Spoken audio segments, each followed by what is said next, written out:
Yes, good evening everyone. Good evening. चलिए जी, audio video clear है? एक बार बता दो ऑडियो वीडियो क्लियर है, फिर हम क्लास को स्टार्ट कर रहे हैं। तो आज जो हम टॉपिक करेंगे, शेड्यूल 3 का हमारा टॉपिक चल रहा था, financial statement of companies. Schedule 3 का टॉपिक चल रहा था। इसमें एक कॉन्सेप्ट अभी हमें डिस्कस करना रह गया है, that is your dividend. Dividend का कॉन्सेप्ट अभी रहता है, तो वो डिविडेंड वाला कॉन्सेप्ट करेंगे। इसके एक दो क्वेश्चंस देखेंगे, बस फिर उसके बाद हमारा ये चैप्टर का काम खत्म है। फिर हम क्वेश्चंस की प्रैक्टिस करते चले जाएंगे, ठीक है। तो डिविडेंड वाला एक जो कॉन्सेप्ट है वो रह गया था, वो डिविडेंड वाले कॉन्सेप्ट को आज देखते हैं। स्टडी मैथ से ही मैं आपको इसका थ्योरी वगैरह जो इसका कंसेप्ट है वो पढ़ा रहा हूं, और क्वेश्चंस फिर इसका सॉल्व करेंगे। तो कॉन्सेप्ट है किसका? कॉन्सेप्ट है आपका डिविडेंड बोलो या डिस्ट्रीब्यूटेबल प्रॉफिट बोलो। डिस्ट्रीब्यूटेबल प्रॉफिट, यहां पर बेसिकली हम सीखेंगे रूल्स। यहां पर हम सीखेंगे कुछ रूल्स, रूल्स की एप्लीकेशन सीखेंगे कि भाई डिविडेंड बांटने के लिए कंपनी को कुछ रूल्स फॉलो करने पड़ते हैं। कंपनीज को अगर रिजर्व में से डिविडेंड बांटना है तो कुछ रूल्स फॉलो करने पड़ते हैं। वो रूल्स क्या हैं, वो रूल्स की एप्लीकेशन देखेंगे। तो एक बार पहले डिस्ट्रीब्यूटेबल प्रॉफिट का कॉन्सेप्ट सीखते हैं। ये डिस्ट्रीब्यूटेबल प्रॉफिट होता क्या है, कंपनी लॉ इसके बारे में क्या कहता है। देखो जी,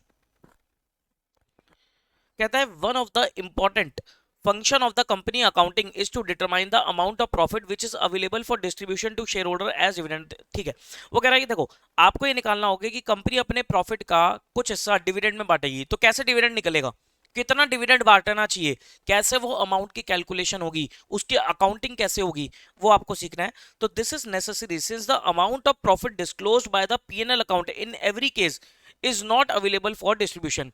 तो वो कहता है कि भाई ऐसा नहीं है, जो अभी आपने प्रॉफिट कमाया, जो भी आपके पीएनएल अकाउंट में प्रॉफिट आ रहा है, सारा का सारा ही आप डिविडेंड में बांट दो, नहीं। पूरा का पूरा डिविडेंड में नहीं बटेगा, कुछ आपको रिजर्व में भी ट्रांसफर करना पड़ सकता है, फिर कुछ बचेगा तो डिविडेंड में बटेगा। और डिविडेंड भी आपको पता होना चाहिए कि भाई अगर कंपनी इक्विटी डिविडेंड बांटना चाहती है तो मैंडेटरीली प्रेफरेंस डिविडेंड पहले देना ही पड़ेगा। तो the availability of profits for distribution depends on the number of factor, example their composition, amount of the provisions, appropriation that must be made out of them in priority. तो dividend बांटने के लिए company को पहले देखना पड़ेगा कितना provision बनाना है, कितना अमाउंट एप्रोप्रिएट करना है टू सम स्पेसिफिक पर्पस, कितना कुछ रिजर्व में ट्रांसफर करना है। ये सब चीजें कंसिडर करने के बाद हम क्या करेंगे, डिविडेंड को बांटेंगे। तो डिविडेंड होता क्या है, meaning of dividend: a dividend is a distribution of divisible profit of a company among the members according to the number of shares held by each of them in the capital of the company and the rights attaching thereto। Dividend का मतलब क्या है कि जब company अपने distributable profits को members में distribute कर देती है, जब कंपनी अपने डिविजिबल प्रॉफिट्स को, डिस्ट्रीब्यूटेबल प्रॉफिट्स को मेंबर्स में डिस्ट्रीब्यूट कर देती है। अब मेंबर्स में कैसे डिस्ट्रीब्यूट होगा, सब मेंबर्स में डिस्ट्रीब्यूट होगा according to the number of share held by them, कि किसके पास कितने शेयर्स हैं। तो इसलिए डिविडेंड हमेशा क्या निकलता है, paid up value of the capital में निकलता है। मान लो कंपनी की पेड अप वैल्यू है, एक शेयर कंपनी का है लेट्स से 100 रुपए का, कंपनी ने बोला 10% डिविडेंड बांटना है, तो पर शेयर डिविडेंड कितना बटेगा, 10 रुपए बटेगा। अब जिसके पास भी जितने शेयर है इंटू 10 रुपए, उतना उसे क्या मिल जाएगा, डिविडेंड मिल जाएगा। तो डिविडेंड हमेशा कैसे मिलेगा, डिविडेंड मिलेगा on the basis of number of shares held by them and right attaching thereto. और ये भी देखना पड़ेगा उनके पास क्या राइट्स हैं। कई बार कुछ ना शेयर होल्डर के पास एक्स्ट्रा राइट्स होता है, जैसे बोलता है share with differential voting rights, share with DVRs. ठीक है, तो अगर ऐसे कोई शेयर्स हैं तो उनकी फिर डिस्ट्रीब्यूशन ऑफ डिविडेंड में अकॉर्डिंगली फर्क आएगा। ये सब थोड़ा बहुत आप कंपनी लॉ में जाके आगे पढ़ोगे।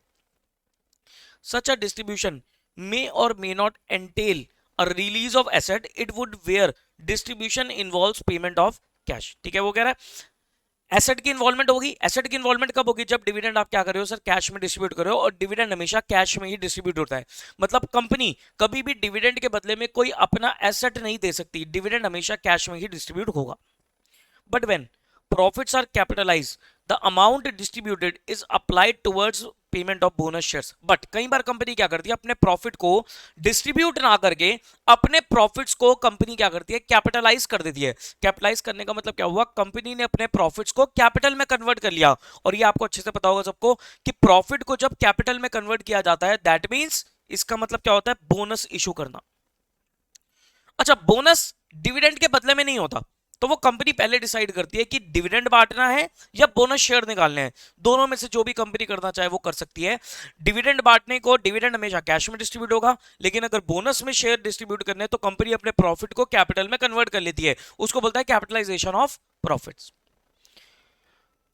Bonus share issued free to the shareholders. No part of the asset of the company can be said to have been released, since in such a case profits are only capitalized, thereby increasing the paid up capital of the company. Company does not give up any asset. तो bonus के case में कोई भी asset नहीं जाता, just company क्या करती है, अपने प्रॉफिट को कैपिटल में कन्वर्ट कर देती है, जिसको हम बोलते हैं कि आप बोनस इशू करता, उसमें कोई भी एसेट का आउटफ्लो नहीं होता। बट डिविडेंड की अगर मैं बात करूं तो सर डिविडेंड में एसेट का आउटफ्लो होगा, क्योंकि डिविडेंड कैश में डिस्ट्रीब्यूट होता है। अब कंपनीज एक्ट का 235 2 क्लॉज 35 डिफाइन करता है डिविडेंड को। वो कहता है dividend includes interim dividend also. Dividend includes interim dividend also, मतलब वो कह रहा है डिविडेंड की एज सच कोई उसने डेफिनेशन नहीं दी, वो कह रहा है डिविडेंड में इंटरिम डिविडेंड भी आता है। अब ये इंटरिम डिविडेंड क्या होता है, देखो ये है मेरा फाइनेंशियल ईयर 23-24। इस साल में जो भी डिविडेंड डिक्लेयर हो रहा है, इस साल में जो भी डिविडेंड डिक्लेयर हो रहा है, अगर वो पिछले साल का है, अगर वो मतलब 23-24 से पहले वाले साल का है, 22-23 का भी हो सकता है, उससे भी पिछले साल का हो सकता है, तो यानी कि 23-24 का ना होकर उससे पहले वाले साल का है, उससे पहले वाले साल का है, उसको हम बोलते हैं फाइनल डिविडेंड। उसको हम क्या बोलते हैं, फाइनल डिविडेंड। लेकिन अगर 23-24 के साल में ही 23-24 का ही डिविडेंड बढ़ गया, लेट्स से कंपनी ने 31 मार्च 24 को डिविडेंड डिक्लेयर किया और वो कौन से ईयर का है, 23-24 का ही है, उसको हम बोलेंगे इंटरिम डिविडेंड। Interim dividend. तो इसका मतलब क्या हुआ, इसका सिंपल मतलब ये हुआ कि साल पूरा होने के बाद, फाइनेंशियल ईयर पूरा होने के बाद अगर नेक्स्ट ईयर में डिविडेंड बढ़ रहा है और वो पिछले साल का है तो वो फाइनल डिविडेंड कहलाता है। लेकिन फाइनेंशियल ईयर के दौरान ही अगर डिविडेंड बढ़ जाता है तो वो होता है इंटरिम डिविडेंड, उसे हम क्या बोलते हैं, इंटरिम डिविडेंड। अब कंपनीज एक्ट के 235 में क्या लिखा है, 235 में लिखा है dividend includes interim dividend also. इसका मतलब जो भी प्रोविजन डिविडेंड के ऊपर लगेंगे वो सारे के सारे प्रोविजंस इंटरिम डिविडेंड के ऊपर भी एप्लीकेबल होते हैं। कंपनीज एक्ट में डिविडेंड के ऊपर जो सेक्शंस लगते हैं, सेक्शन 123 से 127, 123 से 127 डिविडेंड के बारे में बात करता है। वो कह रहा है 123 से 127 तक डिविडेंड के बारे में बात करता है।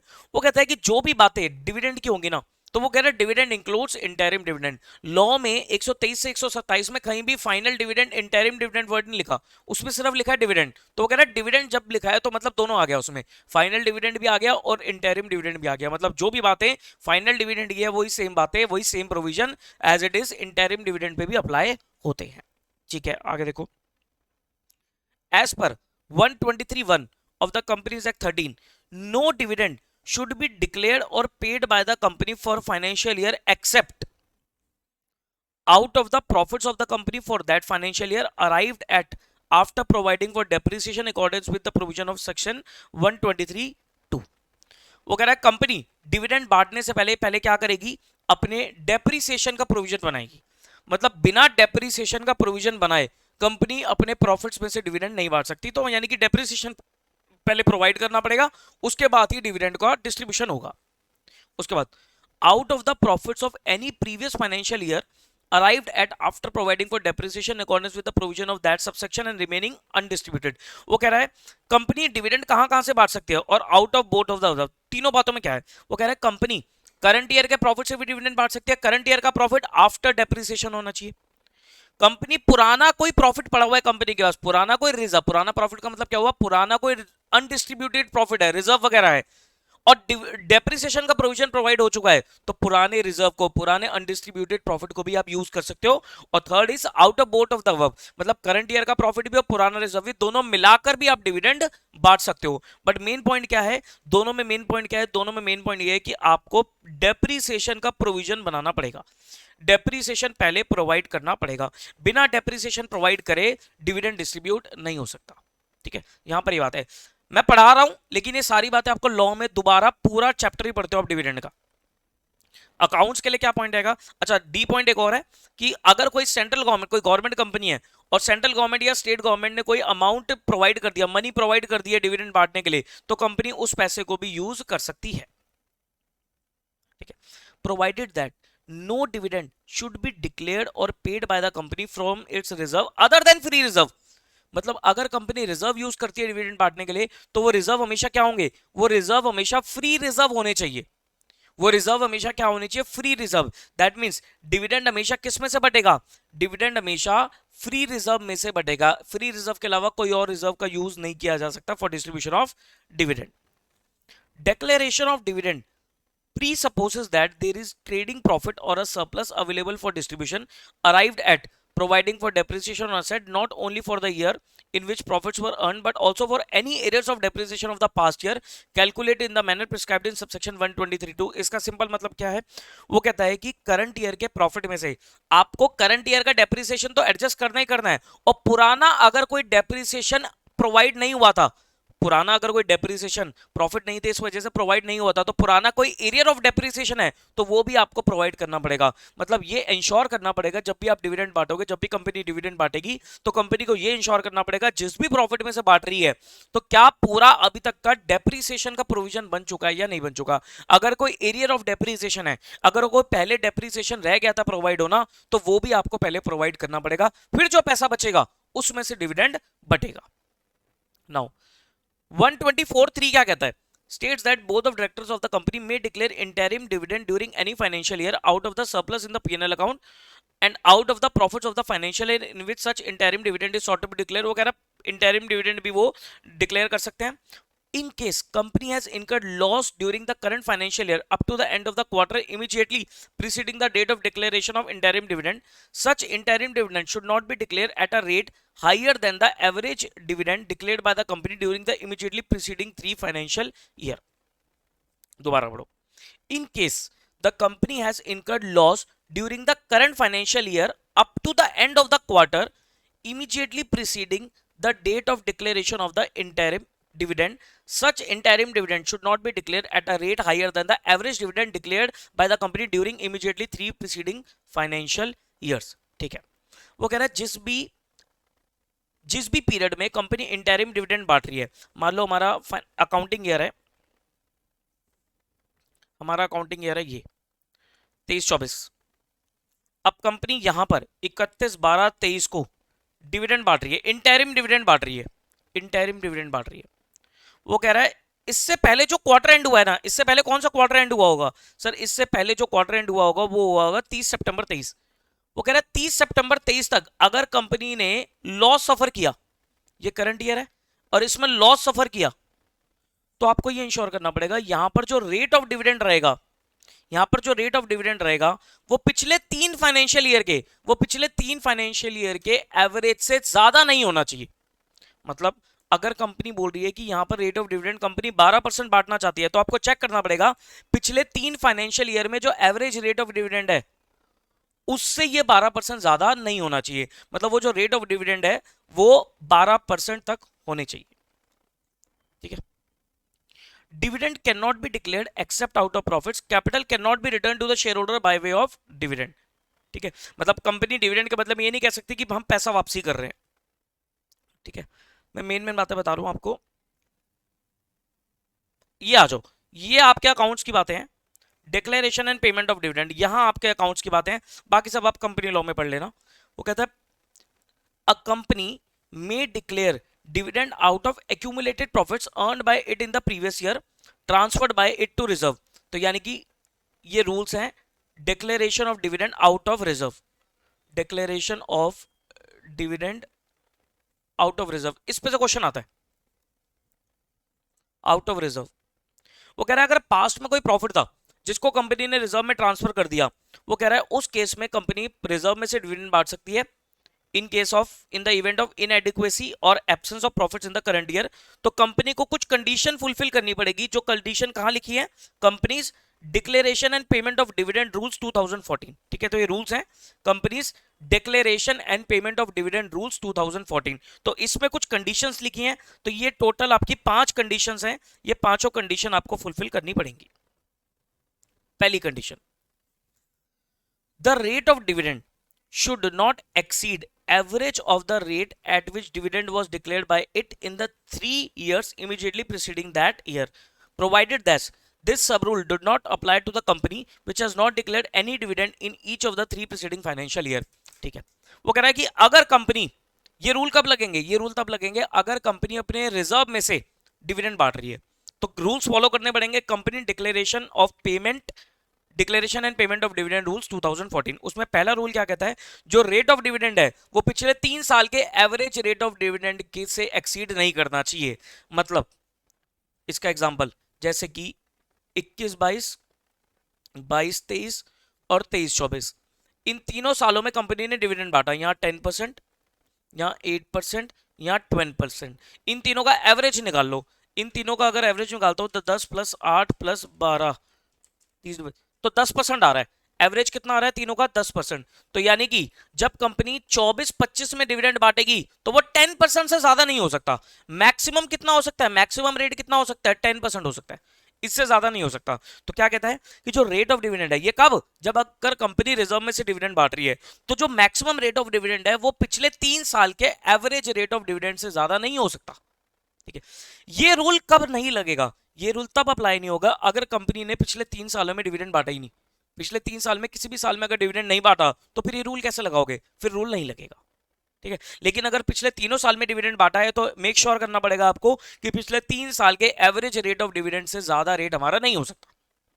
मतलब अगर मान लो कि सर 21-22 में बांटा था, 22-23 में बांटा ही नहीं, 23-24 में बांटा था, फिर ये रूल अप्लाई नहीं होगा, क्योंकि एवरेज कैसे निकालोगे?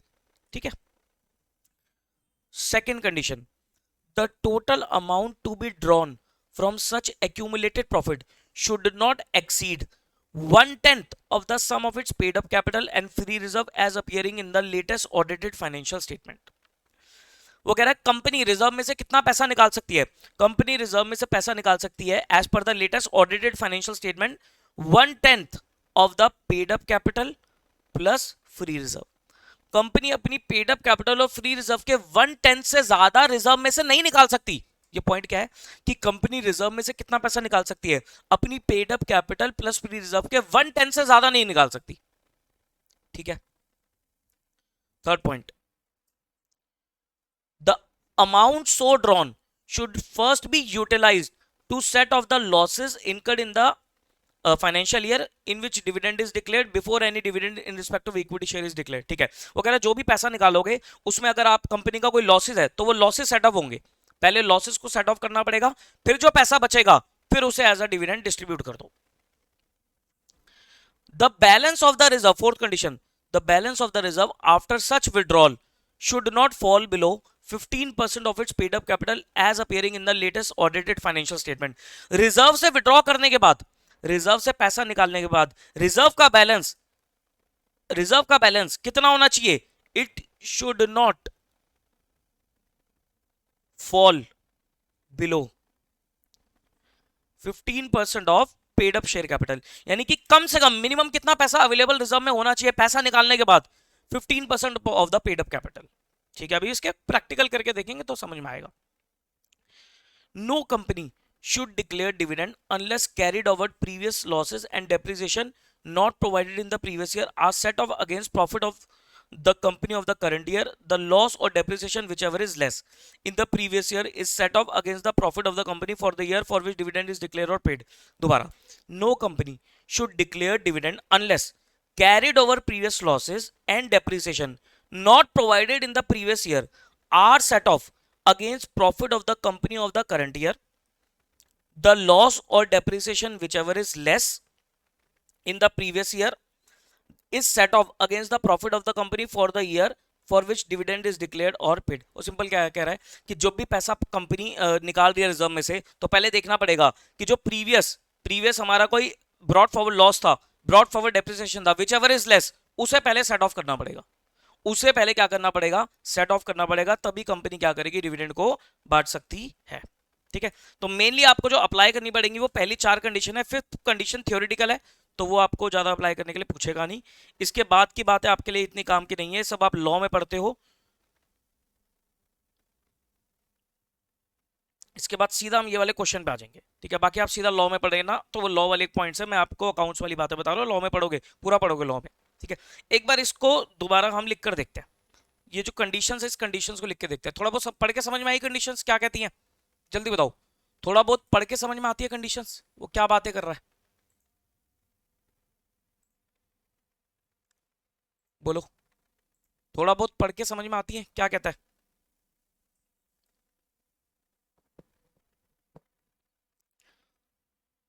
Companies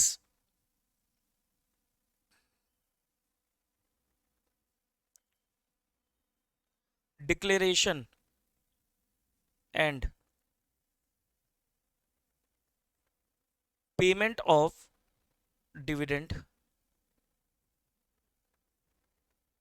rules 2014। तो इसमें क्या कहता है? वो कहता है if company wants to declare dividend out of accumulated profits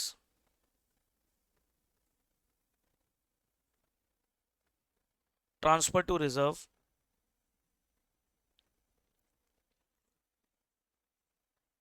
in case of inadequacy and absence of current year profit, then following conditions need to be satisfied। ठीक है, वो कहता है अगर कंपनी डिविडेंड बांटना चाहती है एक्यूमुलेटेड प्रॉफिट से, मतलब पास्ट प्रॉफिट से जिसको आपने रिजर्व में ट्रांसफर कर दिया, कब? अगर करंट ईयर का प्रॉफिट इनएडिक्वेट है या करंट ईयर में प्रॉफिट है ही नहीं, मतलब रिजर्व्स को यूज करना चाहती है, तो कंपनी को ये कंडीशन सेटिस्फाई करनी पड़ेगी। पहली कंडीशन, फर्स्ट कंडीशन, कि जो रेट ऑफ डिविडेंड है, रेट ऑफ डिविडेंड है शैल नॉट एक्सीड, बताओ, rate of dividend shall not exceed, shall not exceed, shall not exceed में क्या लिखूंगा मैं? Less than equal to average rate of dividend of preceding 3 financial years. पहली condition ये है कि भाई रेट ऑफ डिविडेंड है, it shall not exceed average rate of dividend of पिछले 3 साल का। Second condition,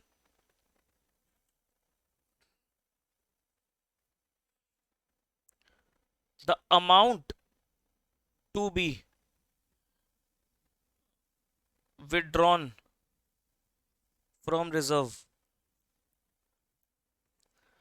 shall not exceed what? 1/10 of paid up capital plus free reserve। क्या मैक्सिमम, आप मैक्सिमम कितना पैसा निकाल सकते हो रिजर्व में से? 1/10 of the paid up capital and free reserve. Third,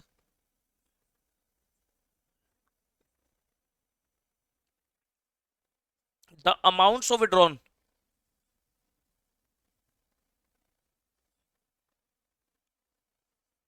shall be first utilized to set off losses को। जो भी, ये थर्ड पॉइंट, जो भी पैसा निकाला वो आपको क्या करना पड़ेगा? Set off the losses of the financial year.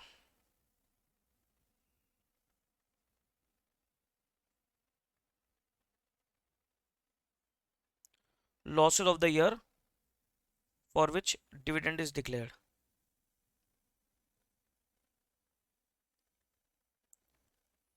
कि भाई जिस साल का डिविडेंड बट रहा है, जिस साल का डिविडेंड डिक्लेयर हो रहा है, उस साल के अगर कोई लॉसेस हैं, तो जो भी आपने पैसा निकाला रिजर्व में से, पहले उन लॉसेस को सेट ऑफ किया जाएगा, पहले उन लॉसेस को सेट ऑफ किया जाएगा। Fourth condition, the amounts of withdrawn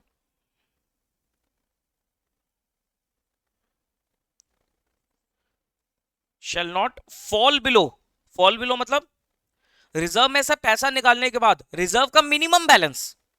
fall below का मतलब कि रिजर्व का मिनिमम बैलेंस, रिजर्व का मिनिमम बैलेंस कितना होना चाहिए? 15% ऑफ पेड अप कैपिटल। कि कहीं ऐसा ना हो कि आपने रिजर्व पे से पैसा निकाल लिया और रिजर्व का बैलेंस जो है वो पेड अप कैपिटल के 15% से भी नीचे चला गया, नहीं। एटलीस्ट आपको रिजर्व में पैसा जो रखना है वो पेड अप कैपिटल का 15% रखना है, तो उस हिसाब से आप पैसा निकालोगे। और लास्ट पॉइंट क्या था?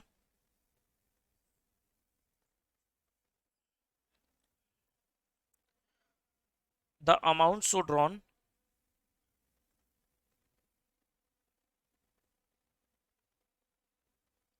shall be adjusted to previous year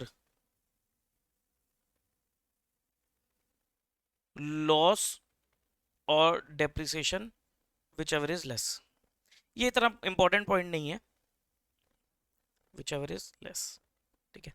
mainly आपको पहले 4 पॉइंट देखने हैं, ठीक है। तो ये पहले 4 कंडीशंस आपको देखनी है कि रेट ऑफ डिविडेंड जो है वो पिछले 3 साल के एवरेज रेट ऑफ डिविडेंड से ज्यादा नहीं होना चाहिए। दूसरी कंडीशन, जो भी आप रिजर्व में से पैसा निकालोगे वो आपकी पेड अप कैपिटल और फ्री रिजर्व के 1/10 से ज्यादा नहीं होना चाहिए। तीसरी कंडीशन, जो भी आप पैसा निकालोगे उससे आप जिस साल के डिविडेंड बांट रहे हो उसका कोई लॉसेस वगैरह है तो उसे सेट ऑफ करोगे।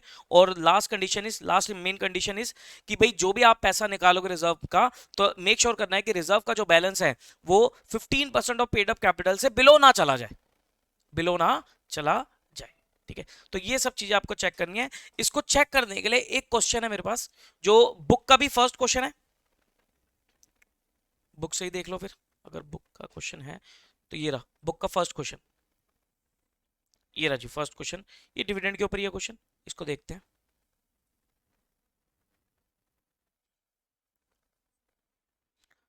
देखो जी, due to inadequacy of profits,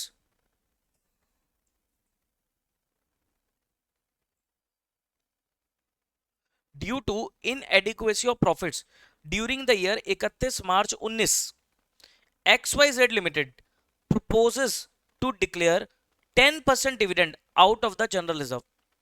company कितना डिविडेंड बांटना चाहती है? 10% out of the general reserve.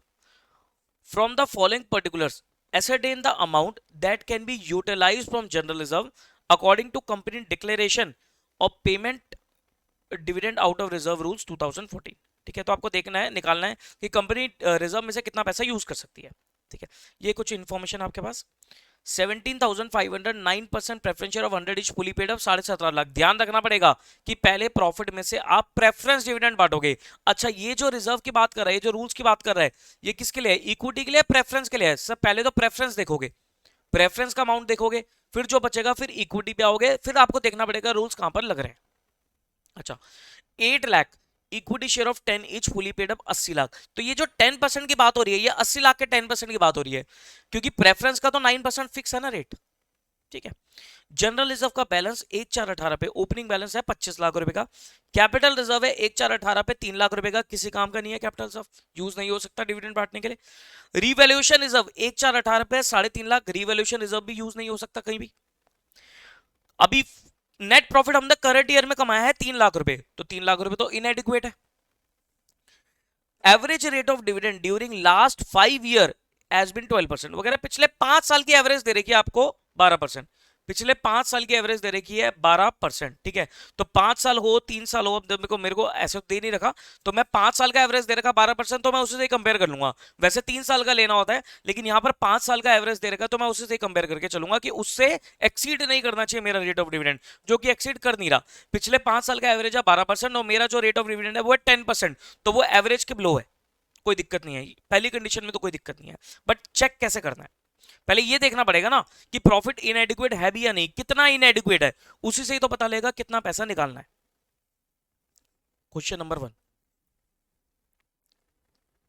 देखो, amount to be distributed as equity dividend.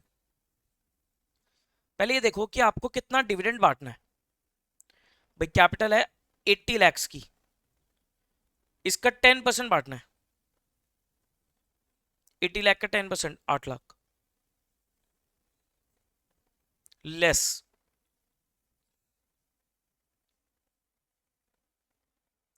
Current year profit. Current year profit, current year में कितना प्रॉफिट है? सर कितना कमाया, कमाई कितनी है करंट ईयर में, कमाया है 3 लाख रुपए, ठीक है ना। करंट ईयर में कितना कमाया, 3 लाख रुपए कमाया। लेकिन 3 लाख में से पहले प्रेफरेंस डिविडेंड चला जाएगा। प्रेफरेंस डिविडेंड कितना, 17,50,000 का 9%, 17,50,000 का 9%। तो current year profit is 3 lakh. इसमें से लेस कर दो पहले प्रेफरेंस डिविडेंड, क्योंकि वो तो पहले ही चला जाएगा, इक्विटी से पहले चला जाएगा। 1750 का 9%, 157,500, 157,500।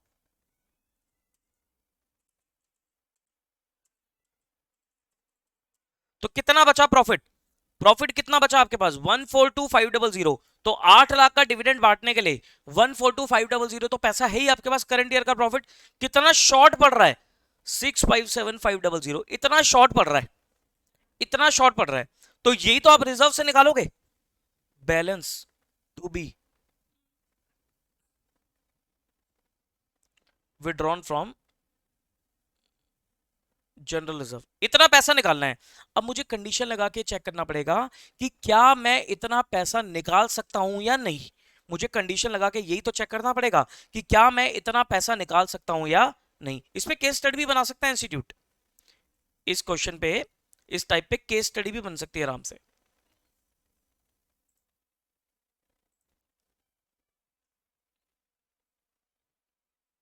नो, लिखो, as per companies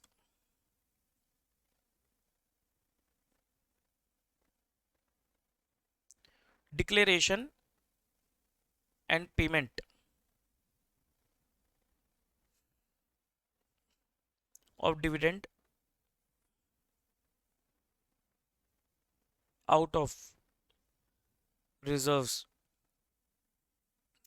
rules 2014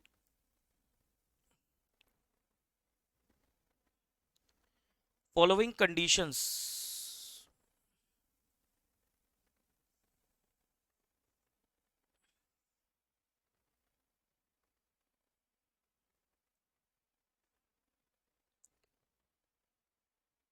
needs to be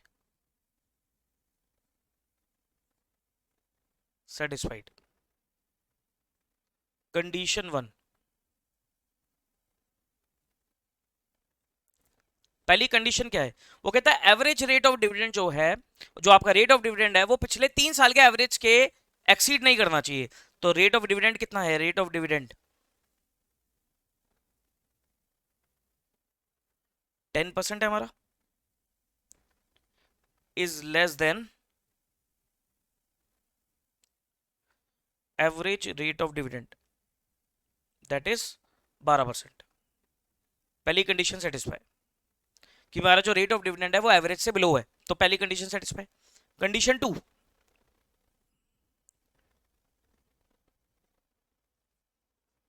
second condition क्या थी कि जो भी आप अमाउंट विड्रॉ करोगे, जो भी आप अमाउंट विड्रॉ करोगे वो पेड अप कैपिटल और रिजर्व के 1/10 से एक्सीड नहीं करना चाहिए। जो भी आप अमाउंट विड्रॉ करोगे वो पेड अप कैपिटल और रिजर्व के 1/10 से एक्सीड नहीं करना चाहिए। तो अमाउंट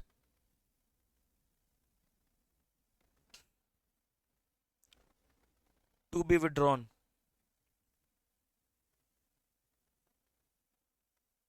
कितना विड्रॉ करना है, ऊपर निकाला था ना 657,500।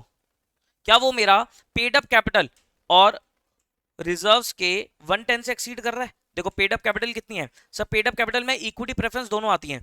तो पेड अप कैपिटल इज ये प्रेफरेंस है 17.5 लाख, इक्विटी इज 80 लाख, और रिजर्व में क्या लेते हैं, सिर्फ फ्री रिजर्व 25 लाख। तो इन तीनों के 1/10 से एक्सीड नहीं करना चाहिए। 25 लाख और जोड़ दो, 1,22,50,000, इसका 1/10, इसका 1/10 बनता है 12,25,000। वो कह रहा है इससे एक्सीड नहीं करना चाहिए, नहीं हमें तो कम निकालना है पैसा, ठीक है, हमें तो कम निकालना है। तो दूसरी कंडीशन भी सेटिस्फाई। तो amount to be withdrawn 657,500 is not exceeding, it not exceeding 1/10 of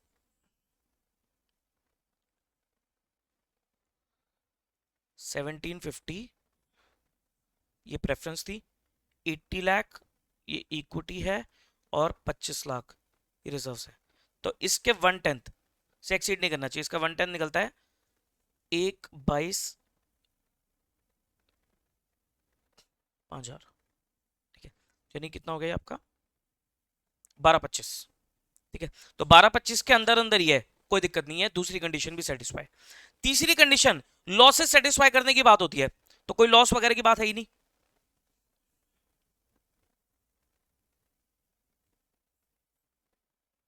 since there is no current year loss, this condition is not applicable.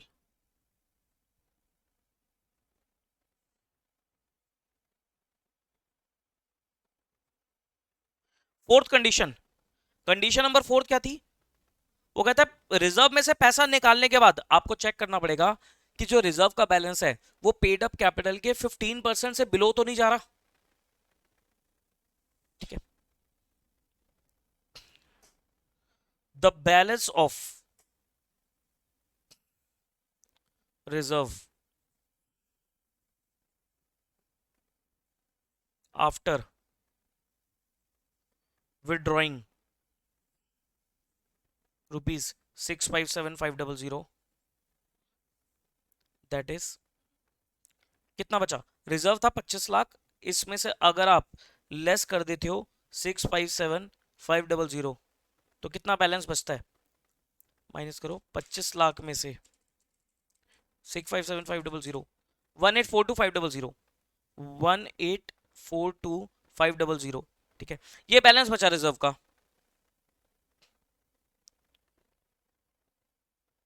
Is not falling below 15% of paid up capital. 15% of paid up capital. Paid up capital कितनी थी? 80 lakh plus 1750, इसका निकाल लेना।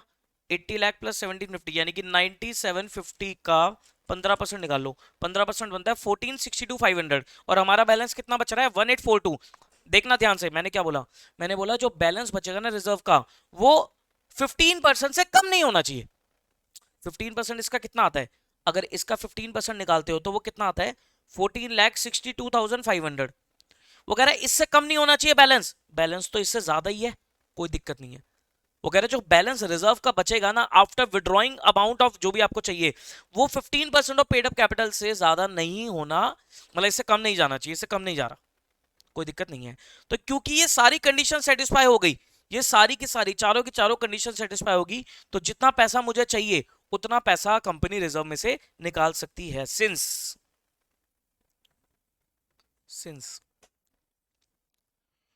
all the conditions are satisfied, company can withdraw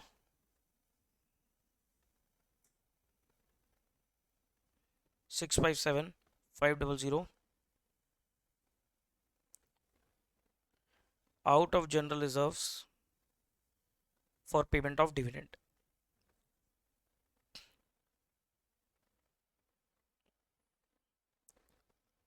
ठीक है जी, तो इतना पैसा कंपनी आराम से निकाल सकती है, कोई दिक्कत वाली बात नहीं है। क्या ये कॉन्सेप्ट क्लियर है आपको? इस पे क्वेश्चन आ सकता है, 5 नंबर का क्वेश्चन भी आ सकता है, और 6 नंबर तक की केस स्टडी भी बन सकती है इस पे से।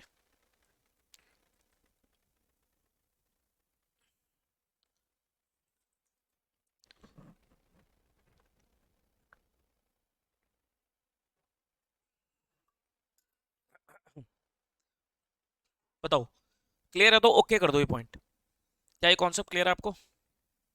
ओके कर दो।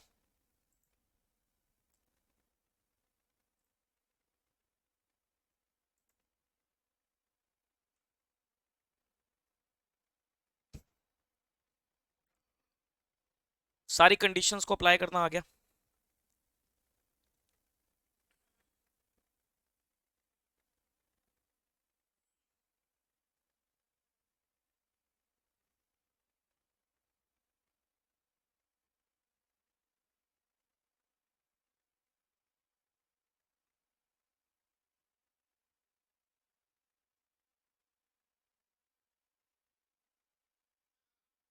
चलो ठीक है, तो ये हमारा कॉन्सेप्ट था डिविडेंड का। अब इस चैप्टर के कॉन्सेप्ट सारे कंप्लीट हो गए हैं।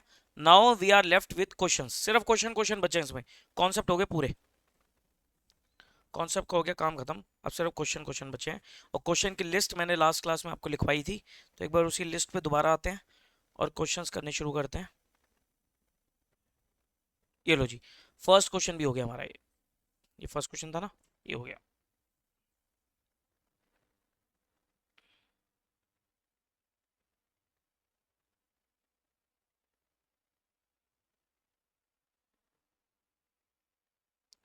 देखो जी सेकंड क्वेश्चन आप आराम से होमवर्क में डाल लेना, क्योंकि सेकंड क्वेश्चन जैसा मैंने लास्ट क्वेश्चन आपको कराया था क्लास में, अगर आपको याद हो तो देखो ऐसा ही क्वेश्चन मैंने लास्ट क्लास में आपको कराया था, जिसमें देखो ये सस्पेंस अकाउंट था, और आपका देखो ये सस्पेंस अकाउंट हो गया, डिविडेंड डिक्लेयर करना है, वो रीवैल्यूएशन वाला पॉइंट हो गया, डिविडेंड वाला पॉइंट हो गया, सस्पेंस अकाउंट वाला पॉइंट हो गया, सारे पॉइंट वही हो गए। ठीक है, बिल्कुल सेम टू सेम। उसमें भी था कि टैक्स वगैरह को इग्नोर कर देना, ये वाला क्वेश्चन कर लेना आप, क्वेश्चन नंबर 2 कर लेना आप आराम से, बिल्कुल सेम क्वेश्चन है, कोई दिक्कत आए तो आप उसी क्वेश्चन की, पता नहीं 20 क्वेश्चन नंबर 20 था शायद, उसकी हेल्प ले लेना, आपका क्लियर हो जाएगा। तो क्वेश्चन नंबर 2 को भी मैंने कट कर दिया।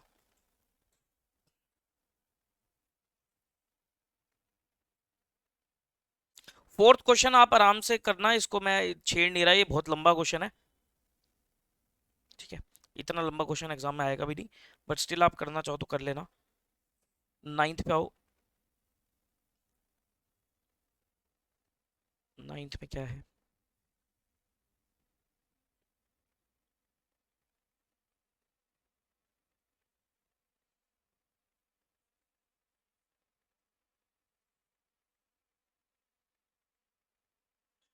चलो नाइन्थ क्वेश्चन कर सकते हैं,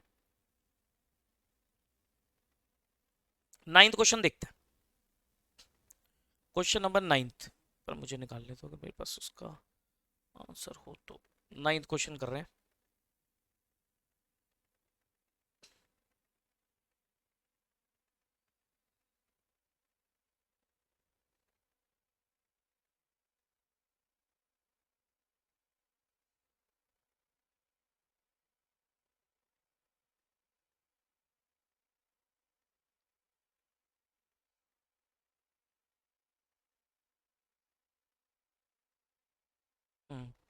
ठीक है, नाइन्थ क्वेश्चन मिल गया, बिल्कुल नाइन्थ क्वेश्चन करते हैं।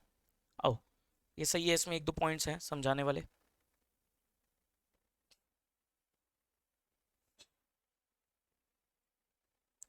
Ring limited, ring limited was registered with a nominal capital क्या होती है, authorise capital of ₹10 lakh divided into shares of ₹100 each. Okay, the following trial balance is extracted from the books on 31 March 2019।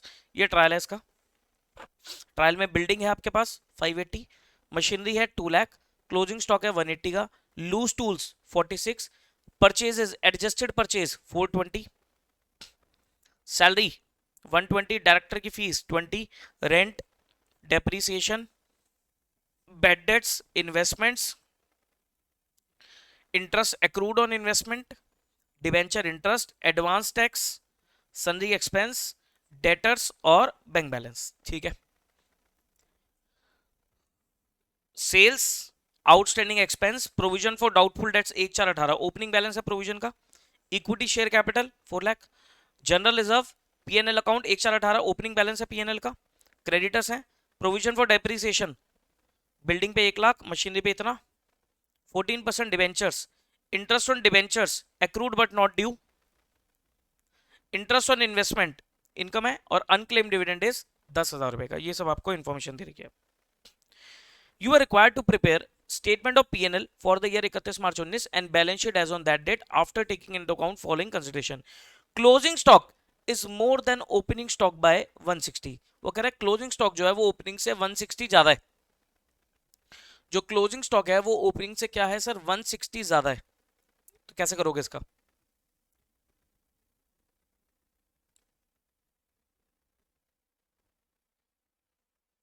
Inventory दे रही है कहीं आपको? नहीं, closing stock opening से 160 ज्यादा है।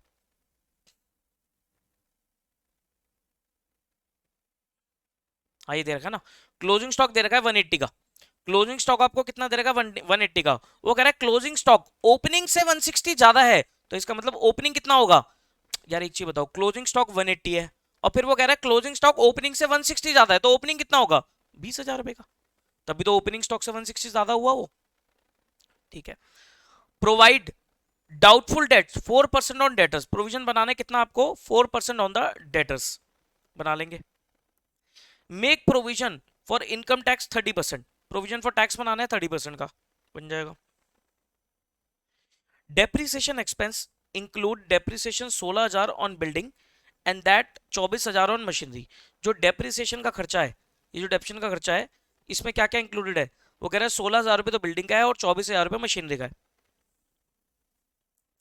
Directors declared a dividend of 25%, directors ने dividend declare किया, अभी शेयर होल्डर ने अप्रूव नहीं किया, खाली डायरेक्टर ने डिक्लेयर किया। And transfer to general reserve है 10%, और रिजर्व में ट्रांसफर किया है कितना 10% का। ठीक है, तो जो डिविडेंड डिक्लेयर किया डायरेक्टर ने उसका हम कुछ नहीं करेंगे, हाँ रिजर्व वाले का ट्रीटमेंट करोगे आप। Bill discounted not yet mature 20,000 की एक कंटिजेंट लाइबिलिटी है। तो ठीक है, ये क्वेश्चन आपका शुरू हो जाओ से करना, फॉर्मेट बनाओ पहले। Question number 9,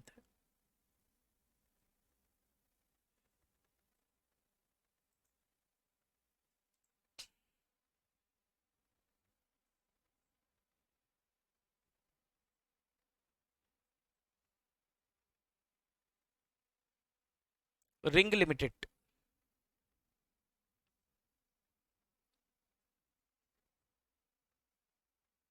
balance sheet as on 31/3/19।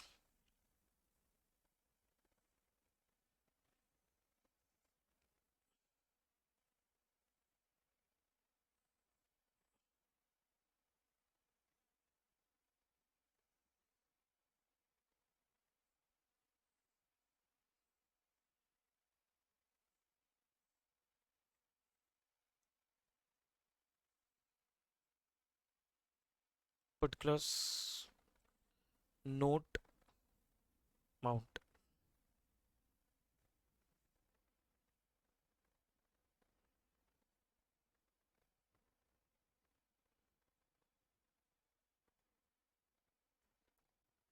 Equity and liabilities में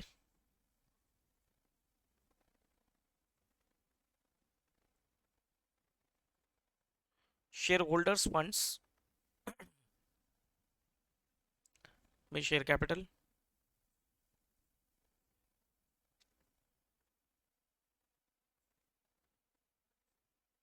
reserve and surplus. Non current liability में डिबेंचर वगैरह होंगे, तो non current liabilities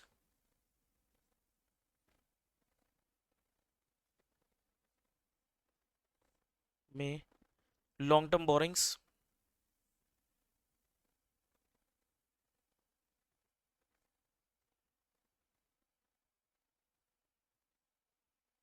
third current liabilities में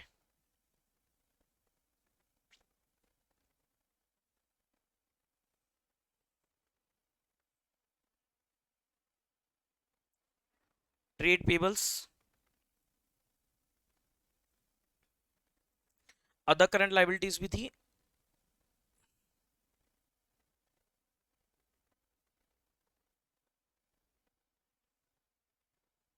और प्रोविजन बनाने के लिए कहता तो शॉर्ट टर्म प्रोविजन भी है। Short term provision, provision for bad debts नहीं आता, प्रोविजन फॉर बैड डेट्स तो डेटर में से लेस होता है। शॉर्ट टर्म प्रोविजन में आएगा आपका provision for tax, short term provision.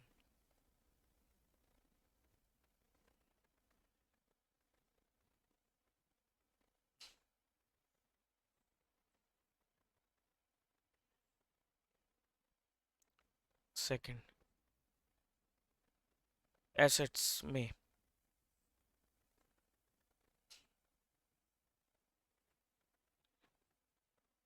Non current assets, property plant and equipment, PPE,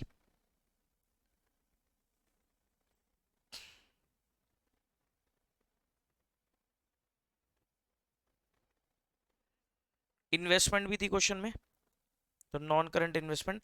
intangible asset शायद नहीं है, इनटेंजिबल एसेट देख लो, इनटेंजिबल नहीं है।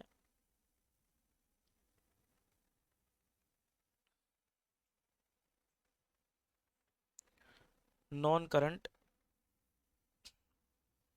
इन्वेस्टमेंट्स,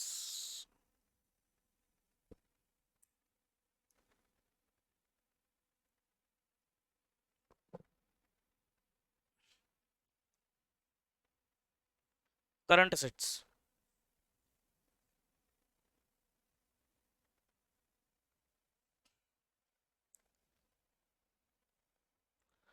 करंट एसेट्स में आपके पास इन्वेंट्रीज,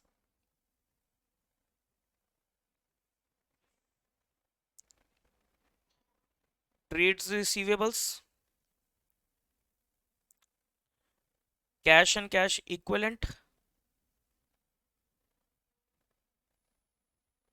इसमें बैंक वगैरह आ जाएगा। और देखो अदर करंट एसेट्स भी हैं, उसमें कुछ एक्रूड इंटरेस्ट वगैरह आएगा।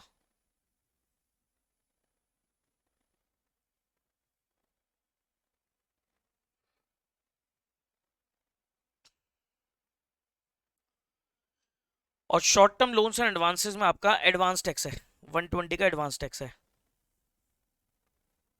और प्रोविजन फॉर टैक्स भी बनाना है, तो अब नेट करके दिखा सकते हो, नेट करके फिगर दिखा सकते हो। अलग अलग दिखाना है तो वो अलग अलग भी दिखा सकते हो। एडवांस टैक्स कहाँ आएगा, short term loans and advances, ठीक है। एडवांस टैक्स पे कर रखा है ना, एक्स्ट्रा भर रखा है, प्रोविजन फॉर टैक्स कितना बन रहा है, तो नेट करके फिगर दिखा देना। तो मैंने दोनों लिख दिया, मैं देख लूंगा जो भी आ रहा होगा वो एडजस्ट करके दिखा दूंगा अकॉर्डिंगली, ठीक है।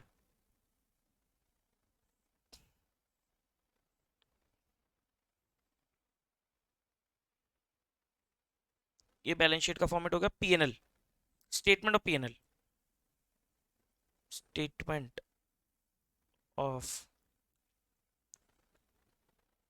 Profit and loss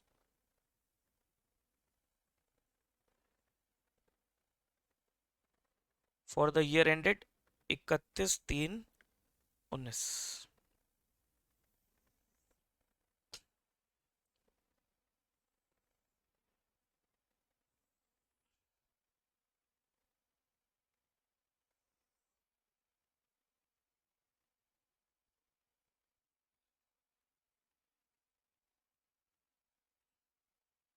particulars note, revenue from operations,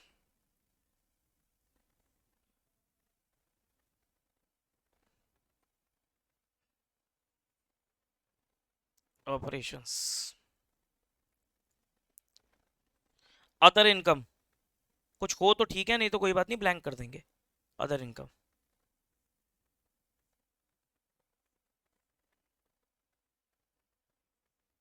ये हो जाएगा आपका टोटल इनकम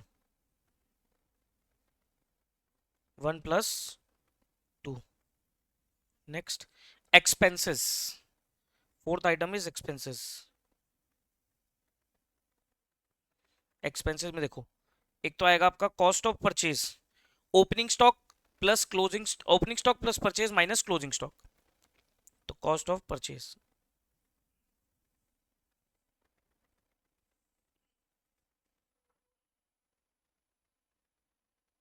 फिर आएगा आपका change in inventories, change in inventories.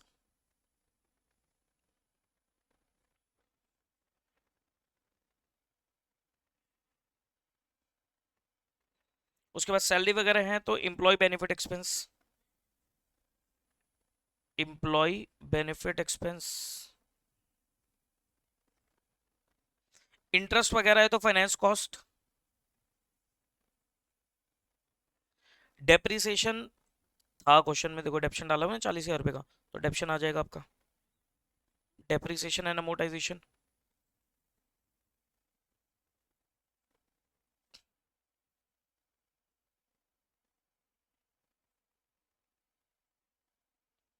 Other expenses,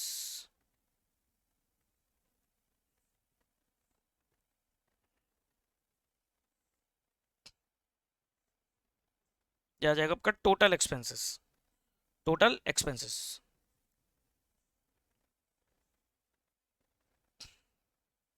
फिर निकलेगा आपका profit for the year, profit before tax, tax था इसमें तो आप नाम देंगे क्या, profit before tax,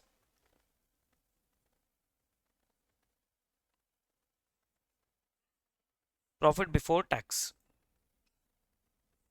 which is third minus fourth, profit before tax मैं एडजस्ट कर दो। टैक्स एक्सपेंस कितना बोला था, टैक्स 30%, तो टैक्स एक्सपेंस हो गया 30%। यह आ जाएगा आपका profit for the period,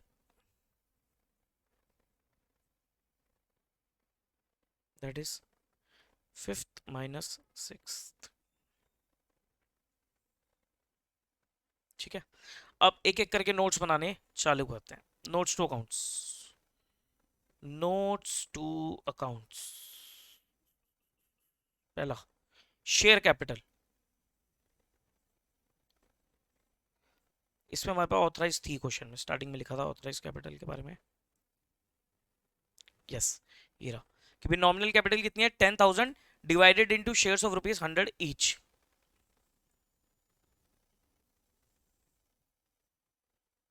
authorise capital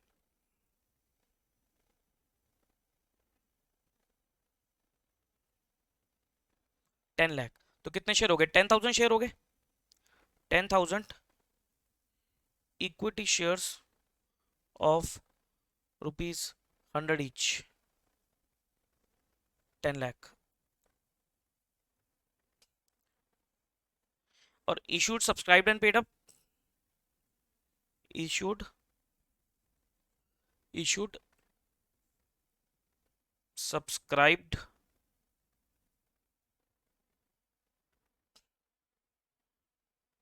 and fully paid up, वो कितनी है, वो दे रखी एरिया आपकी। Equity share capital 4 lakh, 4 lakh रुपए की कैपिटल है, तो कितने शेयर हो गए, 4,000 शेयर हो गए, 4,000 equity shares of ₹100 each,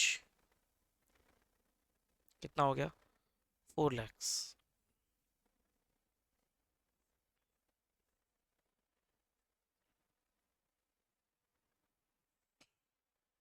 note number 1 4 lakh.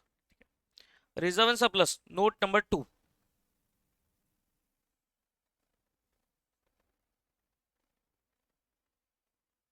Reserves and surplus, note number 2। देखो जी, रिजर्व एंड सरप्लस में क्या क्या जाएगा सर, रिजर्व एंड सरप्लस में एक तो जनरल रिजर्व है 80,000, लेकिन जनरल रिजर्व में एक पॉइंट था कि प्रॉफिट में से कुछ हिस्सा आपको जनरल रिजर्व में डालना है, तो जनरल रिजर्व में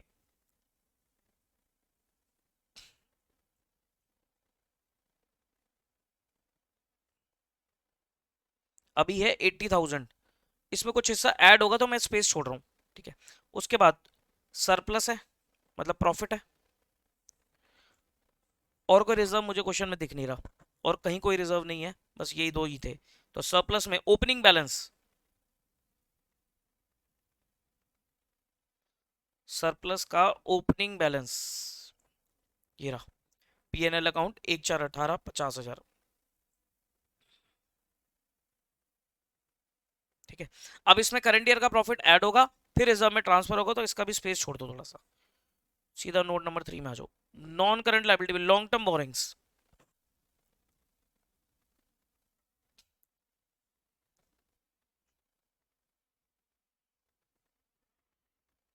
लॉन्ग टर्म बोरिंग्स में आपके डिबेंचर वगैरह आएंगे, ये रहे 14% डिबेंचर्स 4 लाख रुपए, और कोई इसके बारे में इंफॉर्मेशन कुछ नहीं है, तो 14% डिबेंचर्स 4 लाख।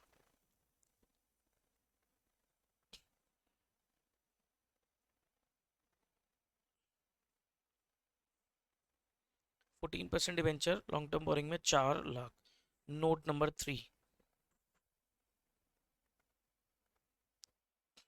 ठीक है। ट्रेड पेबल्स में मेरे ख्याल से डायरेक्ट इन्फॉर्मेशन है। ट्रेड पेबल्स कहाँ, ये रे क्रेडिटर्स,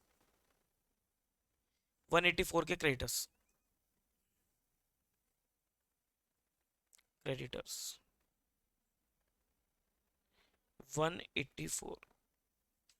अदर करंट लायबिलिटी का नोट बना लो, इसमें इंफॉर्मेशन होगी। Note number 4, other current liabilities.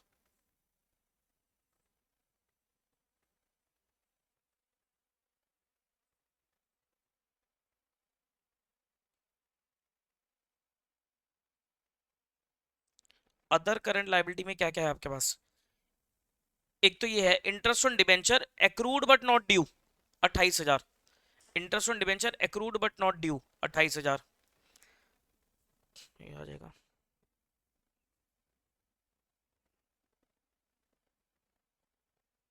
Interest on debenture,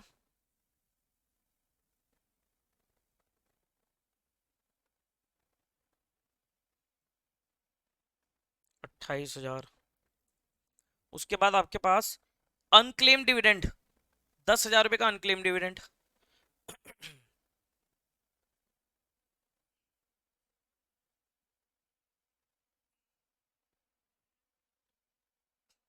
10,000 का। एक आउटस्टैंडिंग एक्सपेंस भी था, ये रहा outstanding expense, 4,000।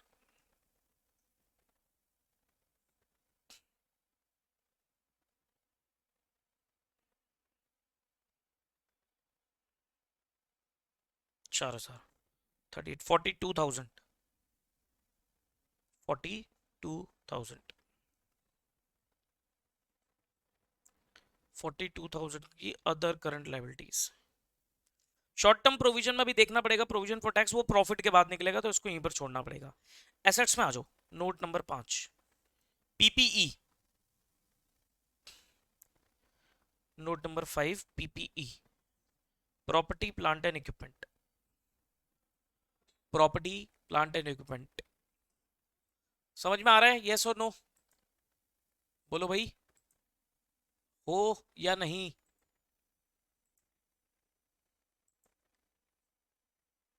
Property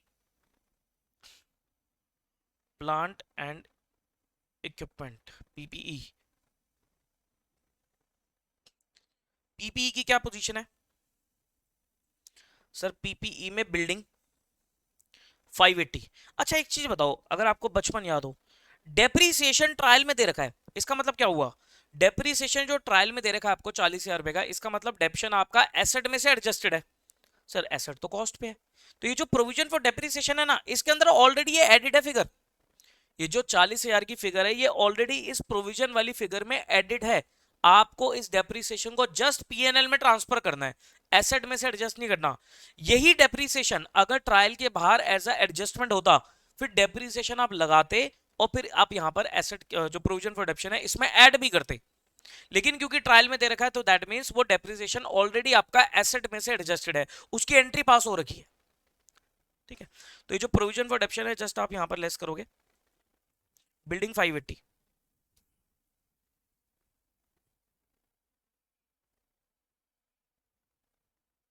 building at cost 580 की कॉस्ट, और इसमें से प्रोविजन फॉर डेप्शन देखो, ये रहा प्रोविजन फॉर डेप्शन, बिल्डिंग का 1 lakh, less provision for depreciation 1 lakh, 480। Machinery 2 lakh, और इसका provision for depreciation is 110। Machinery 2 lakh, इसका प्रोविजन इज 110।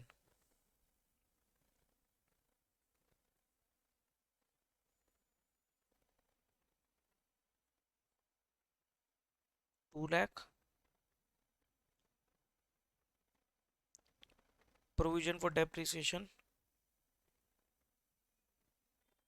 110, 90,000। कितना हो गया sir? 90,000।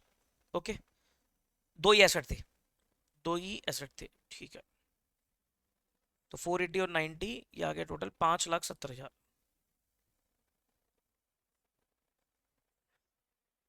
PPE 570,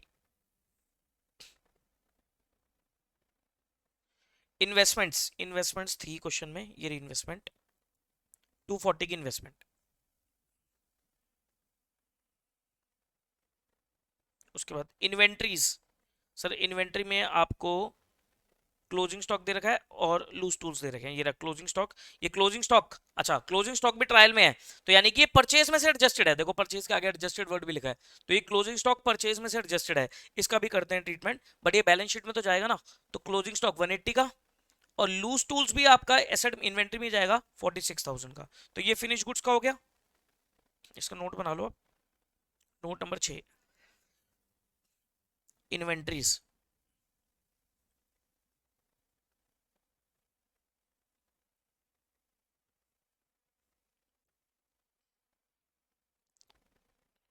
finished goods, finished goods 180 और लूज टूल्स इज 46।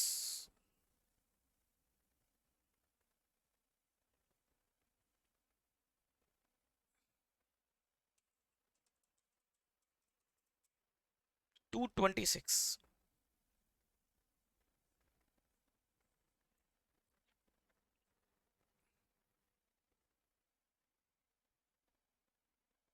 ठीक है, ट्रेड रिसीवेबल्स इसका भी नोट बनाना पड़ेगा क्योंकि इसमें कुछ प्रोविजन का पॉइंट है।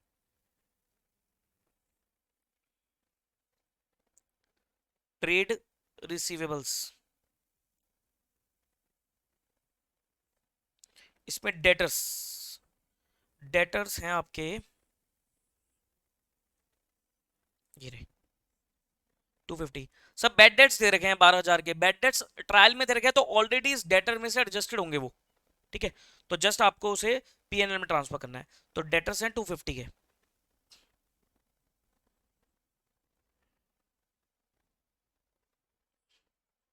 फिर वो क्या कह रहा था, प्रोविजन आपका पहले से ही कितना है, प्रोविजन आपका पहले से ही है 6,000 का, और प्रोविजन कितना मेंटेन करने के लिए कह रहा है 4% ऑन डेटर्स।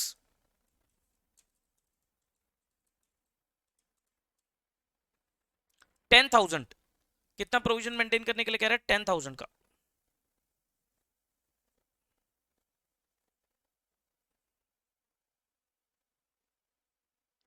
10,000 का आपको प्रोविजन क्रिएट करना है, तो 240 हो गया। अब एक चीज बताओ, 10,000 का आपको प्रोविजन रखना है, पहले से ही आपके पास कितना प्रोविजन है, पहले से ही 6,000 का है, तो 4,000 का प्रोविजन और बनाना पड़ेगा। प्रोविजन बनाने की एंट्री पीएनएल टू प्रोविजन, तो पीएनएल में डेबिट हो जाएगा। पीएनएल तो भी बनाना है हमें, देखते हैं। तो 240 के ट्रेड रिसीवेबल्स,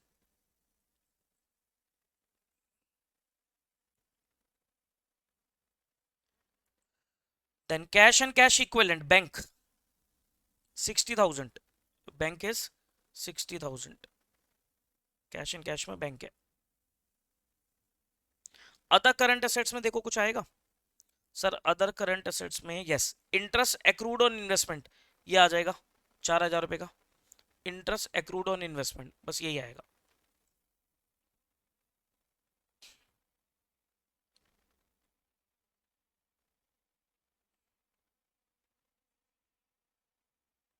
अदर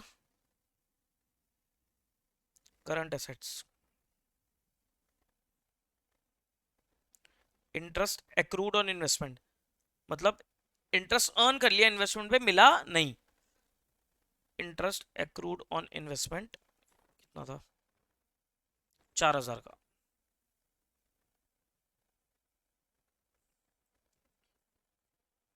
तो 4,000 का इंटरेस्ट एक्रूड ऑन इन्वेस्टमेंट आ जाएगा अदर करंट एसेट्स। अभी मैं short term loans and advances छोड़ रहा हूँ, एडवांस टैक्स का पॉइंट छोड़ रहा हूँ क्योंकि उसके लिए मुझे प्रोविजन फॉर टैक्स देखना पड़ेगा। Now revenue from operation, PNL पे आ जाओ। रेवेन्यू फ्रॉम ऑपरेशन में सेल्स 1040, सेल्स इज 1040, ठीक है। अदर इनकम में कुछ, यस अदर इनकम में इंटरेस्ट और इन्वेस्टमेंट है 24,000 का, इसके ब्रैकेट में लिख दो आप।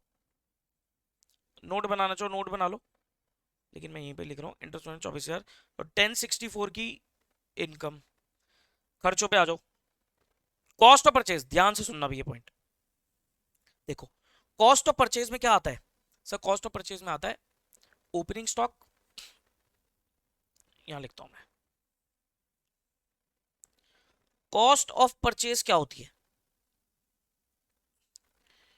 Opening stock plus purchase minus closing stock, यही तो होता है, यही तो होता है कॉस्ट ऑफ परचेज में। ठीक है, कुछ रिटर्न्स भी है।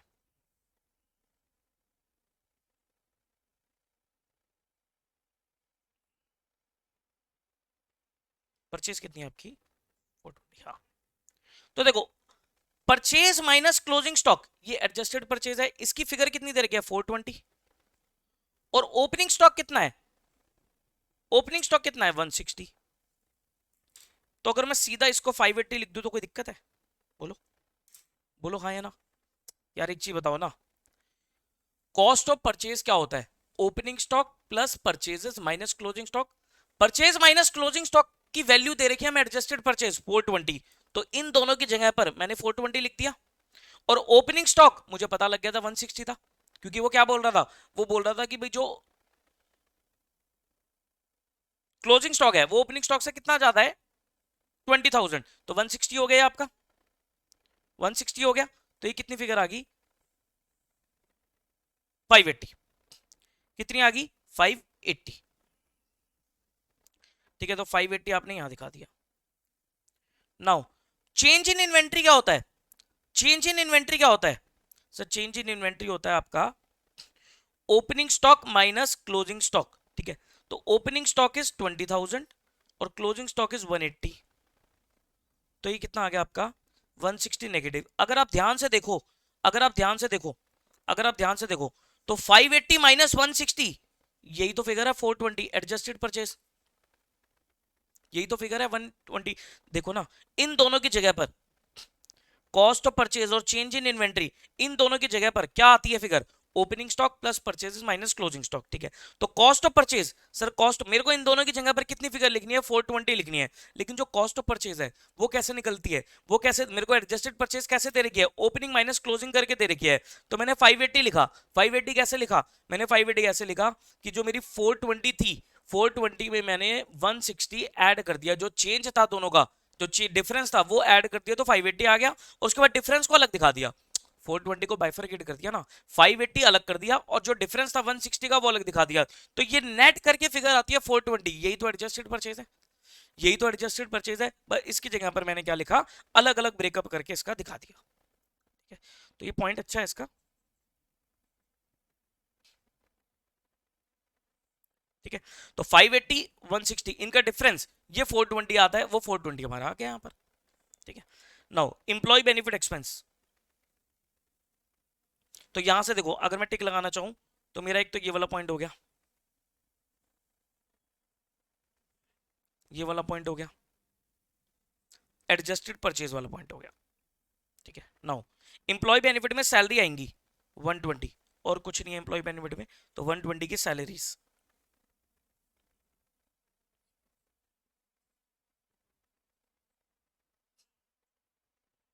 120। अच्छा, आप इसको लिखना चाहो तो लिख लेना। ये कैसे निकाला मैंने? 420 के एडजस्टेड परचेज प्लस 180 माइनस 20। ठीक है, फाइनेंस कॉस्ट, फाइनेंस कॉस्ट में इंटरेस्ट वगैरह आता है, इंटरेस्ट था, यस, डिबेंचर इंटरेस्ट 56,000 का debenture interest.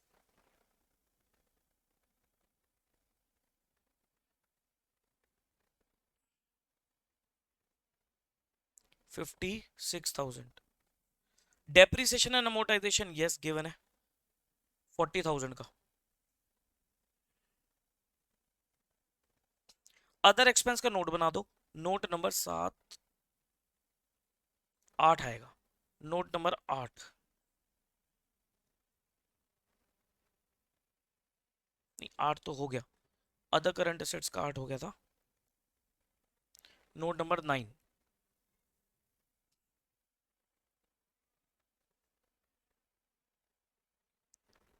Note number 9 other expenses का।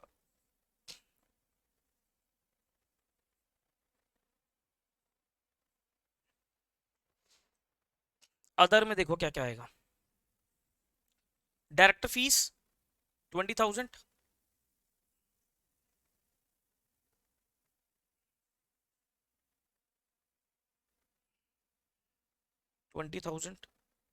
और रेंट 52,000,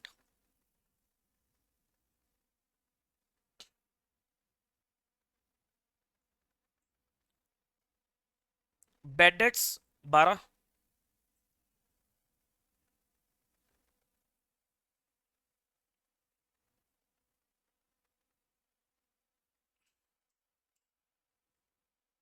एडवांस एक छोड़ो, सन्री एक्सपेंसेस 36,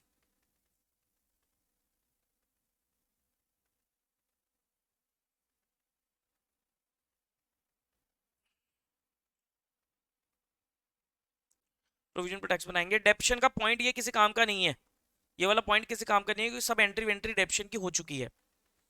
ये डिविडेंड वाला पॉइंट अभी करते हैं, रिजर्व वाला भी करते हैं, ये कंटिजेंट लायबिलिटी है, ठीक है। एक पॉइंट था रिजर्व वाला, रिजर्व नहीं, प्रोविजन फॉर बैड डेट्स वाला, कि आपने और प्रोविजन बनाया, प्रोविजन फॉर बैड डेट्स, कितना प्रोविजन बनाया?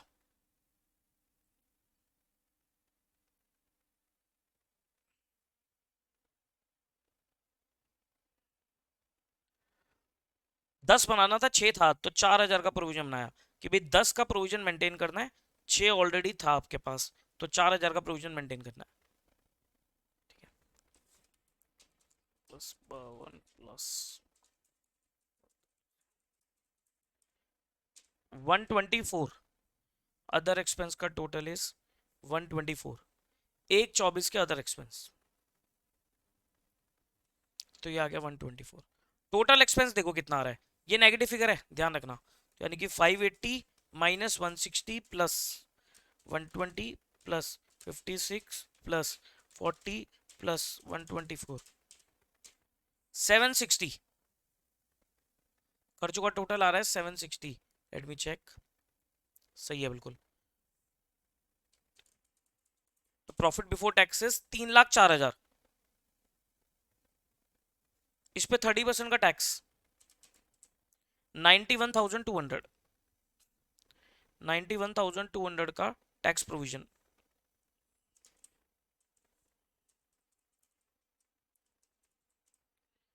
तो 2,12,800, 2,12,800 का सरप्लस, इसमें यहां पर ऐड करोगे current year profit, current year profit 212,800, total is 262,800। अच्छा, इसमें क्या पॉइंट कह रहा था वो, रिजर्व ट्रांसफर का कितना, वो कह रहा है रिजर्व ट्रांसफर करना है कितना आपको, 10% का, तो 10% रिजर्व ट्रांसफर कर दो,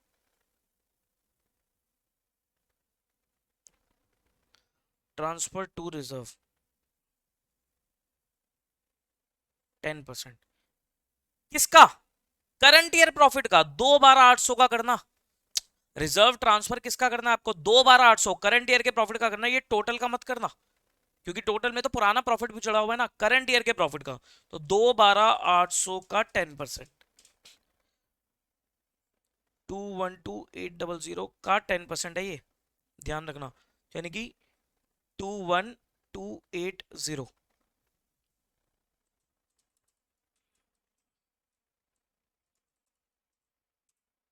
241,520 प्लस रिजर्व में ऐड कर दो, transfer from PNL, transfer from surplus 21280, तो रिजर्व बढ़ के कितना हो जाएगा आपका 101,280,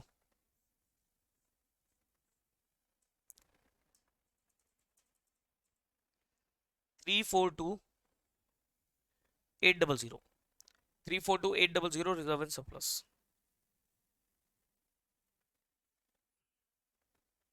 अब देखो प्रोविजन फॉर टैक्स कितना था, देखो प्रोविजन फॉर टैक्स कितना है 91,200, अभी लिखना मत, प्रोविजन फॉर टैक्स कितना बनाया था 91,200, और एडवांस टैक्स कितना है 120, तो नेट करके फिगर कहां आ रही है सर, नेट करके फिगर आ रही है एडवांस टैक्स में, ठीक है।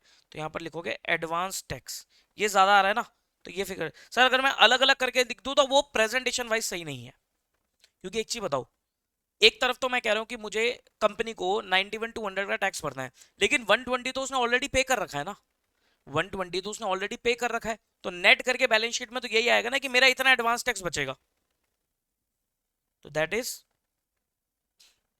120 माइनस 91 टू 100,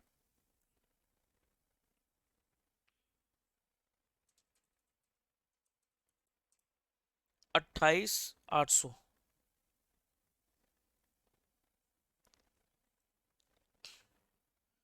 तो यहां पर नील कर दो, यहां पर फिगर हो जाएगी नील। अब देखो टैली हो रही है, 4 lakh plus 342800 plus 4 lakh plus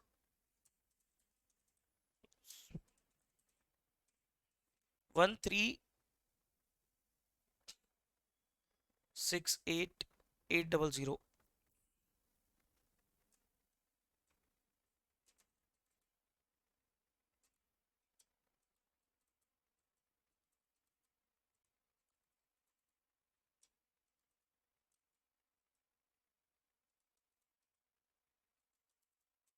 match हो गया 1368800, ठीक है, मैच हो गया point.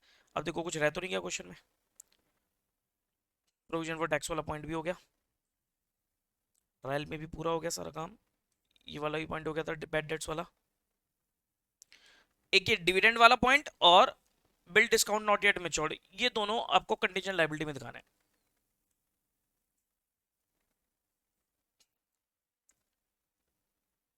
Note number 10,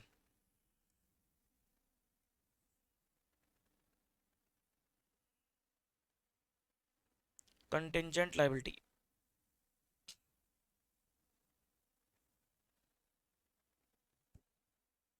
bills discounted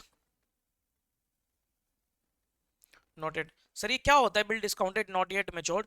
इसका मतलब बेसिकली क्या होता है कि भाई मान लो आपने मुझे बिल ड्रॉ करे, आपने सॉरी मैंने आपके ऊपर बिल ड्रॉ करे, मैंने आपके ऊपर बिल ड्रॉ करे, आपने उसे एक्सेप्ट किया तो आपकी बीपी होगी, मेरा बीआर हो गया, मैंने वो बिल बैंक से डिस्काउंट करा लिए, मैंने वो बिल क्या करा लिए, बैंक से डिस्काउंट करा लिए। अब एक चीज बताओ, जब मैंने बिल बैंक से डिस्काउंट करा लिए, तो जब तक आप बैंक को पे नहीं कर देते, सुनना ध्यान से, जब तक आप बैंक को वो पे नहीं कर देते, मेरे ऊपर तो एक तलवार लटकी रह जाएगी ना। सब मेरे ऊपर तलवार किस टाइप की? जब तक आप बैंक को पे नहीं कर देते, मेरे ऊपर तलवार है कि कल को आपने डिफॉल्ट कर दिया तो बैंक मुझसे पैसे मांगेगा, यही तो होगा। अगर मैंने बिल डिस्काउंट करा लिया बैंक से, तो जब तक आप बैंक को पे नहीं करते थे ड्यू डेट तक, बैंक मेरे पास आएगा पैसा मांगने, तो मेरे लिए वो क्या रहेगी, मेरे लिए वो कहलाएगी लाइबिलिटी नहीं है, मेरे लिए वो क्या कहलाएगी, कंटिंजेंट लाइबिलिटी कहलाएगी, क्योंकि अगर आपने डिफॉल्ट किया तब वो मेरे ऊपर लाइबिलिटी अराइज हो जाएगी, तो उसे हम बोलेंगे कंटिंजेंट लाइबिलिटी। इसी को नाम देते हैं bill discounted not yet matured, नाम से पता लग रहा है ना, डिस्काउंट करा लिया लेकिन अब ये मैच्योर नहीं हुआ, इसकी ड्यू डेट नहीं आई है, 20,000, ठीक है। और एक डिविडेंड वाला पॉइंट हो गया, dividend declared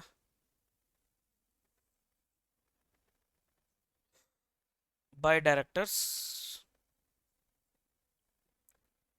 yet to be approved by shareholders,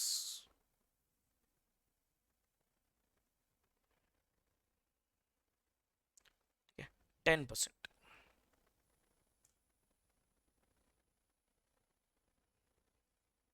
इसका रीजन क्या है, आप इसका रीजन लिखना चाहो तो नोट करके लिख लो, final dividend, final dividend declared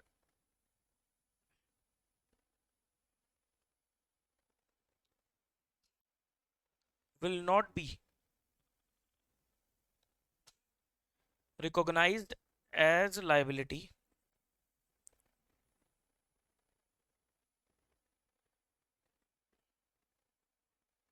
for the year ended 31/3/19, क्योंकि ये क्या है, एज इट इज अ, इसको बोलते हैं नॉन एडजस्टिंग इवेंट, पढ़ेंगे AS4 पढ़ेंगे आगे जाकर, एडजस्टिंग इवेंट और नॉन एडजस्टिंग इवेंट। तो ये क्या है आपका, एक नॉन एडजस्टिंग इवेंट है, क्योंकि डिविडेंड पे होगा या नहीं होगा इसकी कंडीशन बैलेंस शीट डेट पे प्रेजेंट नहीं है, तो हम इसकी कोई एडजस्टमेंट नहीं करेंगे, इसको जस्ट हम कंडीशन लायबिलिटी में डिस्क्लोज करेंगे, non adjusting event. As per AS4। Non adjusting event कहां बता रखे हैं, एडजस्टिंग नॉन एडजस्टिंग इवेंट कहां बता रखे हैं, AS4। AS4 का नाम है contingencies and events occurring after